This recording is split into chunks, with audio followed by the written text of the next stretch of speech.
మొదటి అధ్యాయము 17వ వచనం కూడా మనకు బాగా పరిచయమైన వాక్య భాగము. ఇక్కడ 2వ వచనంలో రాయబడుచుంది, హన్నా పెనిన్నా అనే ఇద్దరు వ్యక్తుల గురించి రాయబడుచుంది. వారి యొక్క జీవితంలో ఉన్న యొక్క అవసరతలను బట్టి వారు ఏ విధముగా ఉన్నటువంటి వారిగా ఉన్నారో ఆ వచనాల్లో, ఆ వాక్య భాగంలో రాయబడుచుంది. ఇక్కడ హన్నా గురించి మనం ఆలోచన చేసినట్లయితే ఆమెకు పిల్లలు లేరు. ఆమె పిల్లలు లేని యొక్క సమయంలో దేవాలయంలో ఉండి ప్రార్థన చేస్తున్నప్పుడు దేవుని యొక్క సేవకుడైన ఏలి చెప్పిన మాట అక్కడ మనకి కనబడుతుంది 17వ వచనంలో.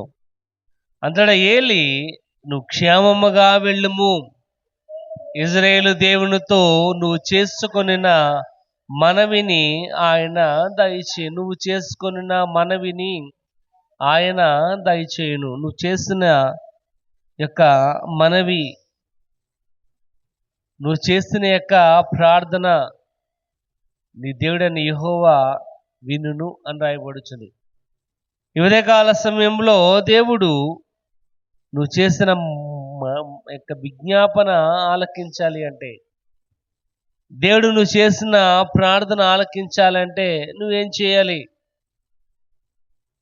ఎందుకంటే ఆమె యొక్క జీవితంలో ఒకసారి మనం ఆలోచన చేసినట్లయితే ఆమెకున్న యొక్క ఇబ్బందిని బట్టి దేవుని యొక్క సన్నిధిలో ప్రార్థన చేసినట్లుగా కనబడుతుంది. ఈ ఉదయకాల సమయంలో దేవుని యొక్క వాక్యం వింటున్న నీవు నీ యొక్క ప్రార్థన విజ్ఞాపన దేవుడు ఆలకించాలంటే ఏం చేయాలి? ఆమె యొక్క జీవితంలో ఆ వచనాల్లో నుంచి కొన్ని మాటలు మనం నేర్చుకుందాం. ఏ విధముగా దేవుడు ఆమె ప్రార్థన ఆలకించాడు. ఈ ఉదయకాల సమయంలో ఉన్న మన యొక్క ప్రార్థన కూడా దేవుడు ఆలకించాలి అంటే మనం ఏం చేయాలి? 10వ వచనం చదువుకుందాం. ముందుగా 10వ వచనం, ఆమె బహు దుఃఖకాంతురాలై వచ్చి యెహోవా సన్నిధిని ప్రార్థన చేయుచు బహుగా ఏడ్చుచు అని రాయబడుచుంది. మొదటిగా దేవుడైన యెహోవా నీ ప్రార్థన వినాలి, నీ ప్రార్థన ఆలకించాలి అంటే హన్నా వలె దేవునితో గొప్ప సంబంధాన్ని కలిగి ఉండాలి. దేవునితో గొప్ప సహవాసాన్ని కలిగి ఉండాలి. సరైన సంబంధం అనేది ఉండాలి. ఏంటి ఆ సరైన సంబంధం అంటే, యెహోవా సన్నిధిలో ఉన్నట్లయితేనే నా యొక్క ప్రార్థనకు ప్రతిఫలం అనేది కలుగుతుంది. యెహోవా మాత్రమే నా ప్రార్థనకు జవాబుని ఇవ్వగలడు అని సరైన నమ్మకం అనేది దేవుని మీద కలిగి ఉండాలి. ఇక్కడ ఆ వచనాలు చదివినట్లయితే ఇంకా ఆమె ఎవరి దగ్గరికి వెళ్ళలేదు, ఎవరితో కూడా తనకున్న యొక్క సమస్య గురించి చెప్పుకోలేదు. కానీ ఆమె బహు దుఃఖకాంతురాలై వచ్చి యెహోవా సన్నిధిని ప్రార్థన చేయుచు బహుగా ఏడ్చినది అని రాయబడుతుంది. ఒకసారి మనం ఆలోచన చేసినట్లయితేనే సంబంధం ఉంటేనే ఫలితం అన్నది ఉంటుంది.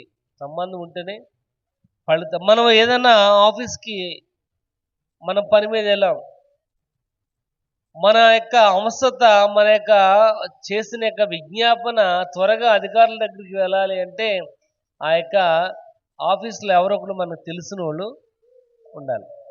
తెలిసిన వాళ్ళు ఉండాలి. ఎందుకు తెలిసిన వాళ్ళు ఉండాలంటే, ఒకవేళ మనం వెళ్ళాం అనుకోండి, ఆ వ్యక్తి మనకు బాగా పరిచయమైన వాడైతే మనం చెప్తాం. ఆయన చెప్పగానే అందరికంటే ముందుగా మన యొక్క విజ్ఞాపన అనేది ఆయనకు చేరడం అనేది జరుగుతుంది. అందుకే ఒక సామెత కూడా ఉంది, పెట్టేవాడు మనవాడైనప్పుడు ఆఖరి బంతులో కూర్చున్న అన్నీ వస్తాయి మన దగ్గరికి. అదే పెట్టేవాడు మనోడు కాదనుకోండి,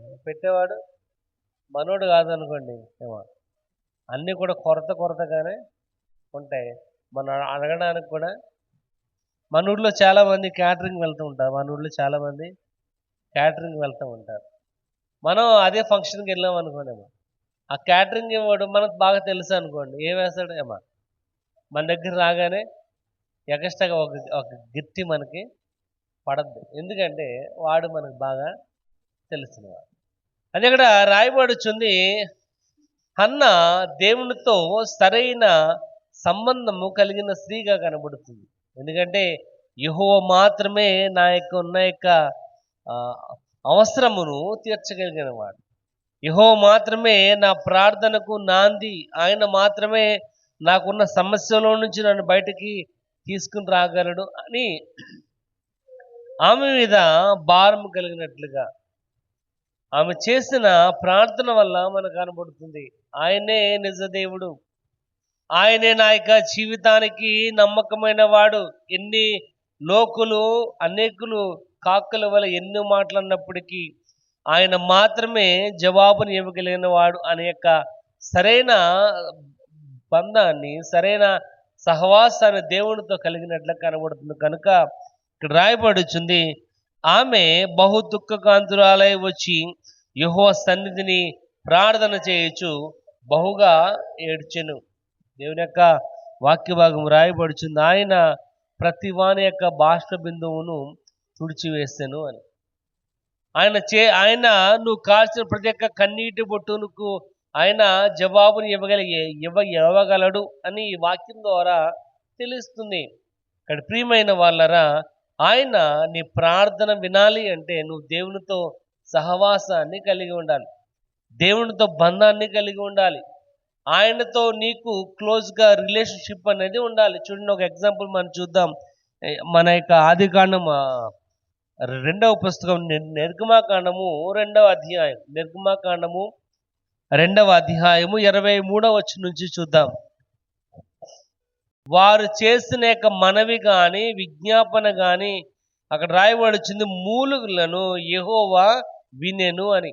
ఎందుకంటే వారి మీద దేవునికి ప్రత్యేకమైన సంబంధం అనేది ఉంది.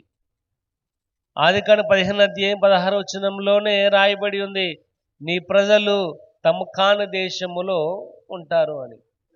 నీ ప్రజలు తమ కాని దేశములో బానిసలుగా పరదేశులుగా ఉంటారని ముందుగానే దేవుడైన యెహోవా అబ్రహాముతో వాగ్దానం అనేది చేయబడింది. కనుక ఆ యొక్క ప్రజలకు దేవునికి మధ్య సంబంధం ఉంది. కనుక ఆయన వారు చేసిన ప్రార్థన, వారు చేసిన విజ్ఞాపన ధ్వని, వారు చేసిన మూలుగులను ఆయన విన్నాడు అని రాయబడుతుంది ఆ వచనములో. కనుక వారిని ఆ సమస్యల నుంచి బయటికి తీసుకురావడం అనేది జరిగింది. ఇక్కడ ప్రియమైన వాళ్ళ దేవుని యొక్క వాక్య భాగము రాయబడుతుంది. చూడండి, కీర్తనగాడు అంటున్నాడు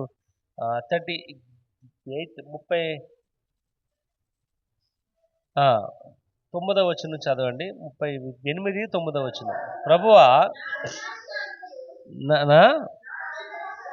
నా అభిలాష అంతయు నీకే కనబడుచున్నది, నా యొక్క నిట్టూర్పులు నీకు దాచబడి ఉండలేదు. నా యొక్క నిట్టూర్పులు, నేనేమైతే అవసరత కలిగి ఉన్నానో, నేనేదైతే బాధపడుతున్నానో అది నీ ఎదుట దాచబడి ఉండలేదు. ఎందుకంటే దేవునికి వారికి మధ్య అటువంటి యొక్క సంబంధము కలిగి ఉన్నట్లుగా కనబడుతుంది. ఇక్కడ ప్రియమైన వాళ్ళరా, ఈ ఉదయకాల సమయంలో దేవుడు చెప్పినట్లుగా నువ్వు చేసుకున్న మనవిని ఆయన దయచేయును. కాబట్టి ఆయన నీ యొక్క చేసిన మనవిని ఆలకించాలి, వినాలి అంటే మొదటగా నువ్వు దేవునితో సహవాసాన్ని కలిగి ఉండాలి. అన్న తన యొక్క జీవితంలో అటువంటి సహవాసాన్ని కలిగి ఉంది కాబట్టి తన యొక్క పెనిన్న ఎన్ని మాటలు అన్నప్పటికీ, లోకులు ఎన్ని మాటలు అన్నప్పటికీ ఆమె మాత్రము యెహోవా మీద మాత్రమే ఆధారపడినట్లుగా కనబడుతుంది. ఈ యొక్క సమయంలో దేవుని యొక్క వాక్యం వింటున్న మనము కూడా ఈ లోకులు కాకుల వల్ల ఎన్ని మాట్లాడినప్పటికీ మనం దేవునితో సంబంధాన్ని కలిగి ఉన్నట్లయితే ఆయన తప్పకుండా నీ ప్రార్థన వింటాడు. నీ ప్రార్థన విన్నాడంటే తప్పకుండా నీ ప్రార్థనకు ఆయన జవాబును దయచేయగలవాడని దేవుని యొక్క వాక్య భాగము రాయబడుచుంది. రెండవది మనం చూద్దాం, 13వ వచనం చదువుకుందాం. 13వ వచనం 1 సమూయేలు గ్రంథము 1వ అధ్యాయము 13వ వచనం. ఆమె పెదవులు మాత్రమే కదులుచుండి ఆమె స్వరము వినబడక ఉండెను. ఆ ఏలి ఆమె మత్తురాలై ఉన్నదనుకొని, ఎంతవరకును నీవు మత్తురాలవై ఉందువు, నీవు ద్రాక్షరసమును నీ వద్ద నుండి తీసివేయమని చెప్పగా, అన్న అది కాదు, నా ఏలినవాడ, నేను మనోదుఖము గలదానై ఉన్నాను. ఆ ఆ, పానము చెయ్యలేదు గాని నా ఆత్మ యెహోవా సన్నిధిని కుమ్మరించుచున్నాను. ఇక్కడ రాయబడుచుంది. రెండవదిగా మనం ఆలోచన చేస్తున్నట్టయితే, ఒకటి, ఆయన నీ యొక్క విజ్ఞాపన వినాలి, నీ విజ్ఞాపన ఆలకించాలి. నీ విజ్ఞాపనకు ప్రతిఫలాన్ని నువ్వు పొందుకోవాలి అంటే, ఒకటి, నువ్వు దేవునితో సంబంధాన్ని కలిగి ఉండాలి. దేవునికి ఏది ఇష్టమో ఆ రంగా చేయడానికి, దేవునికి ఏదైతే ఇష్టమో ఆ రంగా నీ ప్రవర్తన ఉండడానికి నువ్వు ప్రయత్నం చేయాలి. రెండోది ఇక్కడ రాయబడుచుంది, గొప్ప భారము కలిగి ఉండాలి. గొప్ప భారం. ఇక్కడ ఎందుకు గొప్ప భారం కలిగి ఉండాలంటే, ఇక్కడ రాయబడుతుంది 13వ వచనంలో, ఆమె పెదవులు కదులుచుండి ఆమె స్వరము వినబడక ఉండాను. ఏంటంట? పెదవులు కదులుచున్నాయి, పెదవుల్లో నుంచి సౌండ్ బయటికి రావట్లేదు. ఎప్పుడు వస్తుంది మనకు అలాంటి పరిస్థితి? బాగా భారం ఉన్నప్పుడు, బాగా ఇబ్బంది పడుతున్నప్పుడు, ఎంతో కష్టాన్ని అనుభవిస్తున్నప్పుడు ఏమవుతుందంటే, మన పెదవులు మెదులుతాయి కానీ దానిలో స్వరం బయటికి రాదు. మనం ఏదో చెప్పాలనుకుంటాం కానీ ఆ మాట బయటికి రాదు. ఇక్కడికి ఆమె అంటుంది, లేదు కానీ నా ఆత్మను యెహోవా సన్నిధిని కుమ్మరిస్తున్నాను. కానీ ఆమె యొక్క హృదయంలో చాలా భారం ఉంది, గొప్ప భారం కలిగిన స్త్రీగా కనబడుతుంది. అందుకే మత్తయి వార్తలో రాయబడుచుంది, ప్రయాసపడి భారం మోసుకునే వారులారా నా యొద్దకు రండి. ఎందుకంటే ఆ భారమును ఆయన మాత్రమే తీర్చగలడు. ఆ భారము ఆయన మాత్రం తీర్చగలాలి అంటే అటువంటి భారముతో మన యెహోవా సన్నిధిలో కనబడాలి. ఎందుకంటే ఆ భారం నుంచి విడుదల పొందాలి అంటే, ఎందుకంటే ఆమె యొక్క జీవితంలో ఉన్న గొప్ప సమస్య ఏంటంటే ఆమెకి బిడ్డలు లేరు. కానీ బిడ్డలు లేరనే భారము ఆ హృదయంలో ఉంది కనుక, ఆ భారము కనుక తీర్చబడాలి అంటే ఒకే ఒక మార్గము, అది దేవుడే అని ఆమె గ్రహించింది. ఒకసారి చూడండి, న్యాయాధిపతుల గ్రంథము సార్ చూద్దాం. న్యాయాధిపతుల గ్రంథము 21వ అధ్యాయము 2వ వచనం చూద్దాం. న్యాయాధిపతుల గ్రంథము 21వ అధ్యాయము 2వ వచనం. ప్రజలు బెతేలుకు వచ్చి దేవుని సన్నిధిని సాయంకాలం వరకు కూర్చుండి, ఇక్కడ రాయబడి వచ్చింది, ప్రజలు బెతేలుకు వచ్చి, బెతేలు అంటే దేవుని యొక్క సన్నిధి, దేవుని నివసించే స్థలం. ఇక్కడ రాయబడి వచ్చింది, ప్రజలు బెతేలుకు వచ్చి దేవుని సన్నిధిని సాయంకాలం వరకు కూర్చుండెను అని రాయబడుచుంది. ఎప్పటి వరకు అంట? సాయంకాలం వరకు. అంటే ఉదయం నుంచి సాయంకాలం వరకు వారికున్న భారము తీర్చబడాలి అని వారు యెహోవా సన్నిధిలో కూర్చున్నట్లుగా కనబడుతుంది. మనము ఎంత టైము దేవుని యొక్క సన్నిధిలో కూర్చుంటున్నాం? నీ భారము తీరాలి అంటే, నీ యొక్క మనవిని యెహోవా ఆలకించాలి అంటే నువ్వు ఎంత సమయము దేవుని సన్నిధిలో కూర్చుంటున్నావు? ఎంత సమయం గడుపుతున్నాం మనం దేవునితో? ఒకసారి మనం ఆలోచన చేసినట్లయితే ఆ ప్రశ్నకి జవాబు అనేది లేదు. ఎందుకంటే ఎంత కాలము, ఎంత సమయం గడుపుతున్నావు అన్నది మనకు బాగా తెలుసు. ఇక్కడ దేవుని యొక్క వాక్య భాగము రాయబడి, ప్రజలు బెతేలుకు వచ్చి దేవుని సన్నిధిని సాయంకాలం వరకు ఏం చేస్తారంట? కూర్చున్నారు. ప్రియమైన వాళ్ళరా, నీ భారము తీర్చబడాలి, నీ యొక్క ప్రార్థన యెహోవా ఆలకించాలి అంటే నువ్వు దేవుని సన్నిధిలో కూర్చోవాలి. ఇంటికాడ కూర్చుంటాం కాదు, వ్యర్థమైన చోట కూర్చుంటాం కాదు, పనికిరాని మాటలు మాట్లాడుకుంటాం కాదు. నువ్వు దేవుని సన్నిధిలో కనబడాలి. చూడండి, 84వ కీర్తన 10వ వచనం చూద్దాం. 84వ కీర్తన 10వ వచనం. కీర్తన 84 10వ వచనం.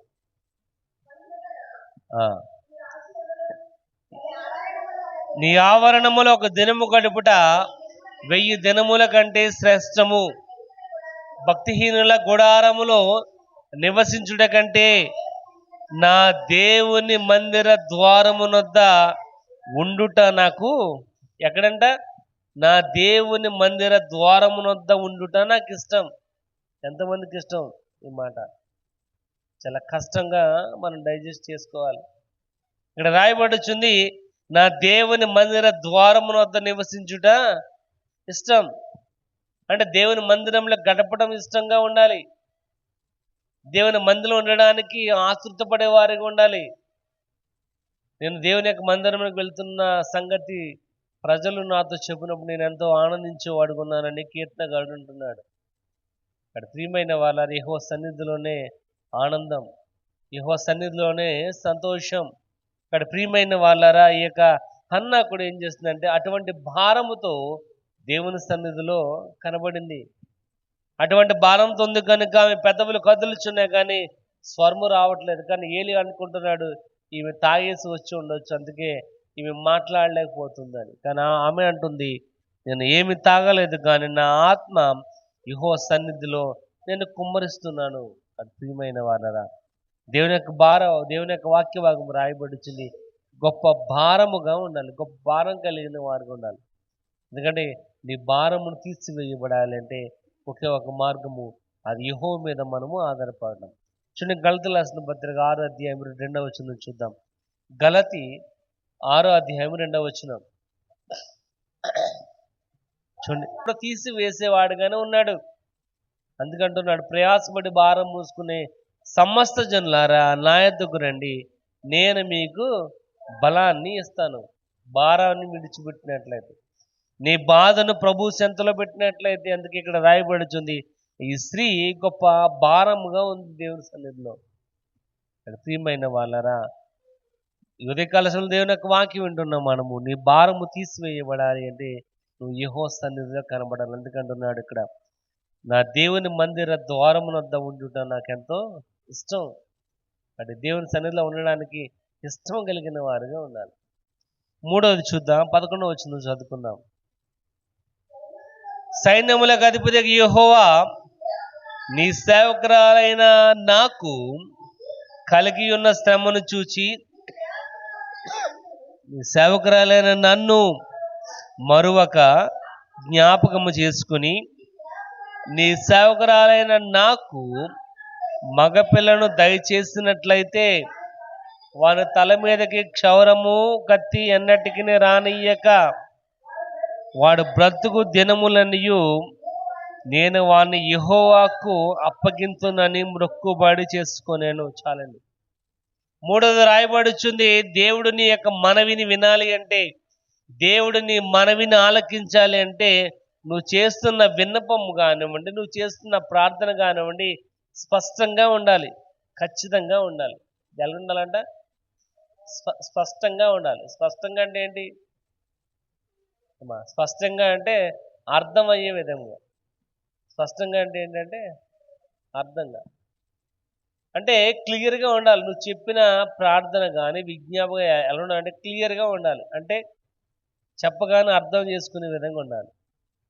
మనము మాట్లాడుతూ ఉంటాం, మనము ప్రార్థన చేస్తూ ఉంటాం. ప్రార్థన చేయమంటే గంటల తరబడి మనం ప్రార్థన చేస్తాం, కానీ ఆ ప్రార్థనలో ఏముండదంటే సబ్జెక్ట్ అనేది ఉండదు. ప్రార్థనలో ఏముండదు?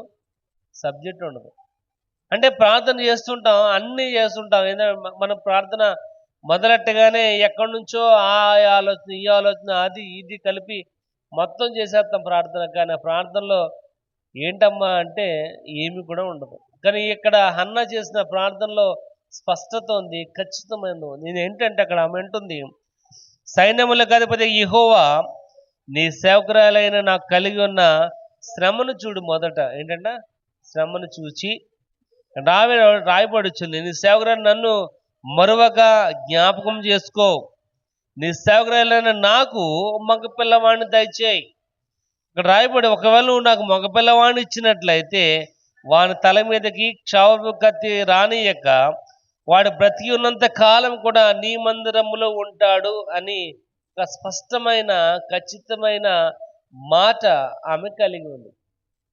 మనం కూడా ప్రార్థన చేస్తూ ఉంటాం. ఇవాళ చేసిన ప్రార్థన రేపు చెయ్యం, పొద్దున్న చేసిన ప్రార్థన సాయంత్రానికి మారిపోతుంది ప్రార్థన.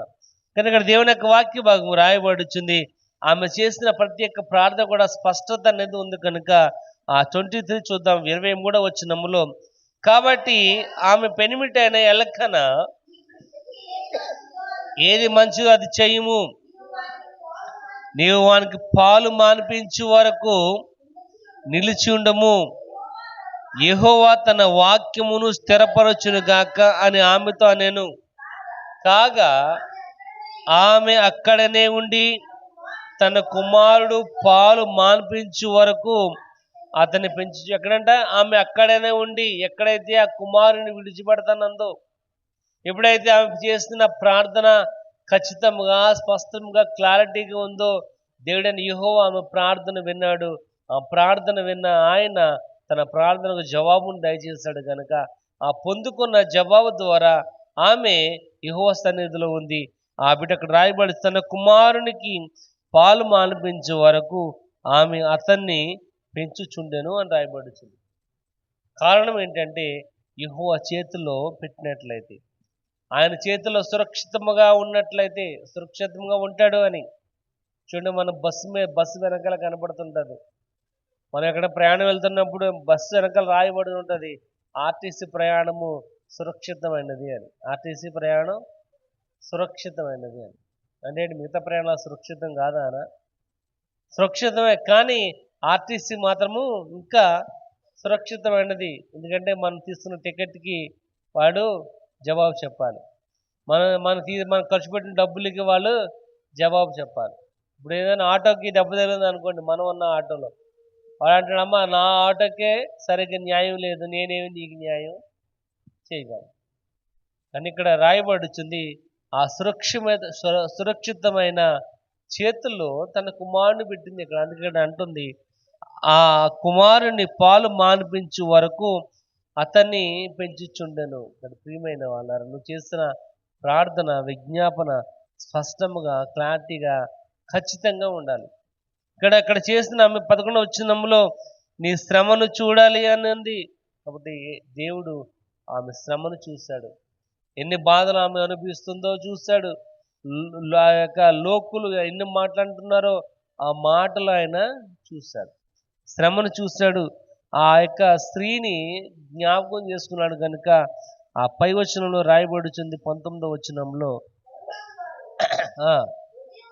ఉదయమందు లేచి యెహోవాకు మొక్కి రామాలోనికి తమ ఇంటికి వచ్చిరి. అంతటి ఎల్కానా తన భార్య అయిన హన్నాను కూడెను.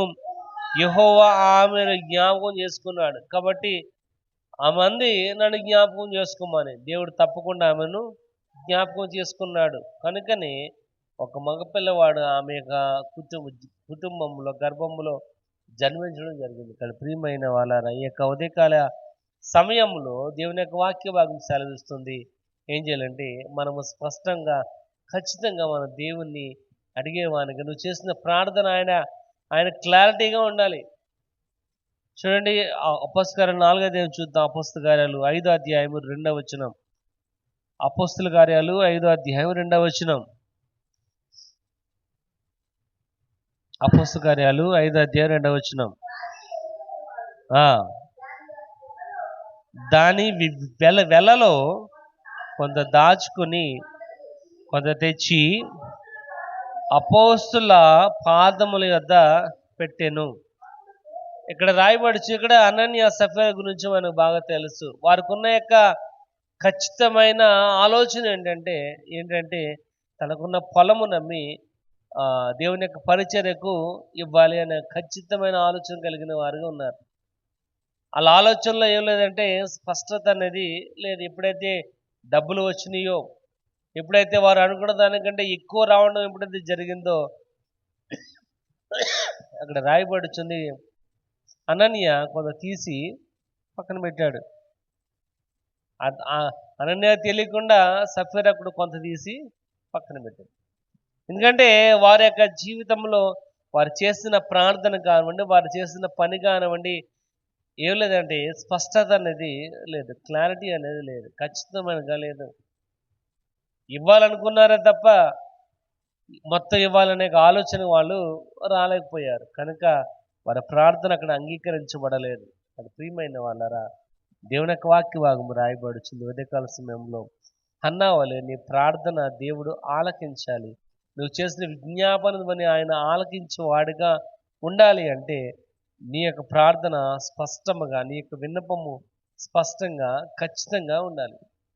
అది ప్రియమైన వాళ్ళ ఉదయకాల సమయంలో వాక్యభాగము రాయబడుచుంది. హన్న యొక్క జీవితంలో మొదటగా దేవునితో సంబంధాన్ని కలిగినదిగా ఉంది. ఆయన మాత్రమే సహాయం చేయగలిగేవాడు అనేక గట్టి నమ్మకంతో ఉంది.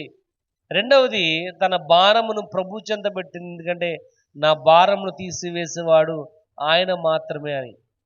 ఇక్కడ ఆ భారం తీసివేయబడానికి ఆమె మందిరంలోనికి వచ్చినట్లుగా కనబడుతుంది.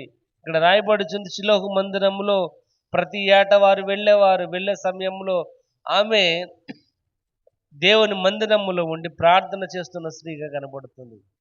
కానీ నీకున్న సమస్యల నుంచి నీ ప్రార్థన విజ్ఞాపనమని దేవుడు ఆలకించాలి అంటే నువ్వు కూడా దేవుని యొక్క మందిరంలో ఉండాలి. మూడోది ఇక్కడ రాయబడుచుంది, స్పష్టత, క్లారిటీగా నువ్వు దేని కోసం ప్రార్థన చేస్తున్నావో ఆ మాటలే ఉండాలి తప్ప వ్యర్థమైనవి కాదు. ఇక్కడ ప్రియమైన వాళ్ళ హన్న ఆ విధంగా ప్రార్థన చేస్తుంది కనుక దేవుని యొక్క వాక్య భాగం రాయబడుచు, నువ్వు చేసుకొనిన మనవిని ఆయన దయచేయునుగాక. కానీ ప్రియమైన వాళ్ళ ఈ దినమున మనం చేస్తున్న ప్రార్థన కూడా దేవుడు ఆలకించేవాడుగా ఉన్నాడు. ఎందుకంటే ఆయన నీ ప్రార్థన ఆలకించేవాడుగా, నువ్వు చేసిన విజ్ఞాపనను ఆలకించేవాడుగా, నువ్వు ఎప్పుడు ఏం అడుగుతావో వినడానికి ఆయన సిద్ధంగా ఉన్నాడు కనుక ఉదయకాల సమయంలో ప్రార్థన చేద్దాం.